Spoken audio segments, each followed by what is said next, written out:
Problemet që po as në Mercato sa i takon afrimit të një sulmuesi të madh, ku janë tentuar deri tani Van Persie, Suarez, Cavani apo Higuain, e kanë detyruar Juventusin të shohë me interes një tjetër pistë, këtë herë disi më të mundshme për t'u arritur.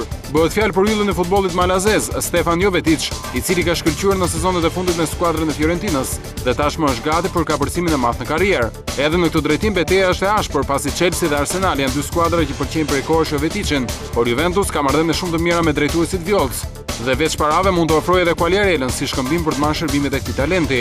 Plani bën mungesë të blerjes së lojtarëve të mëdhej për repartin e sulmit, përveç se me Jovetic mund të plotësohet edhe duke marrë gjithashtu yllin e ri të futbollit italian, sulmuesin Matias Destro, i cili ishte protagonist absolut me Sienën në sezonin që sapo lan pas.